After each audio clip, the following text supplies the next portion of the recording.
was in a refugee camp in Palestinian Authority, and what all the crowd had to do was hear from my interpreter that I was an American, and a gentleman jumps up and screams at me, "Murderer!" and another one jumps up, "Assassin!" and another one calls, "Child killer!"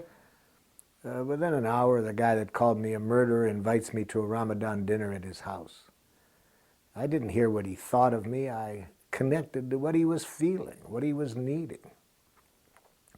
As I walked into that refugee camp, there were hundreds of tear gas grenades all over the lawn, shot in the night before when they had a riot there. And on the side of each of the grenades was written, "Made in USA."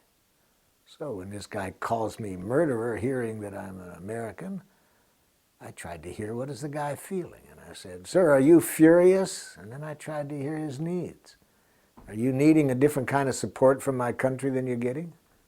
And he looks at me in a kind of a stunned way. Apparently that's not the way people respond to him usually when he screams at them.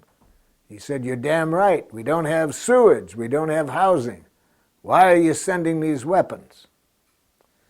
So I said, "Well, then that makes it clear why you'd be so aggravated. If you don't have these basics and you get these weapons sent over here, I can see that your needs are for some other kind of support." He said, "Do you know what it's like to live under these conditions for all these years?"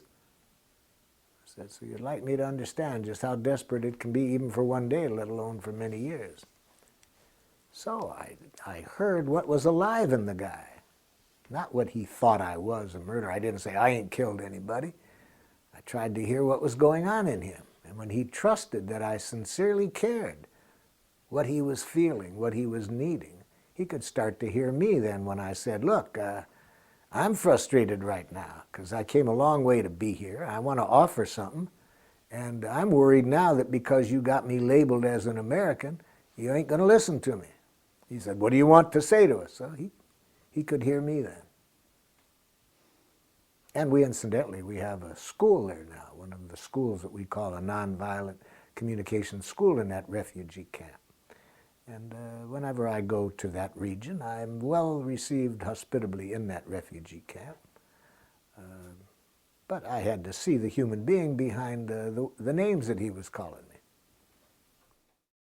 If they could get past the name calling, seeing the enemy images, just focus on what both sides were needing, you can get everybody's needs met. I'm sure most school children could solve the conflicts that lead to all these wars if you told them what both sides' needs were and what the resources were.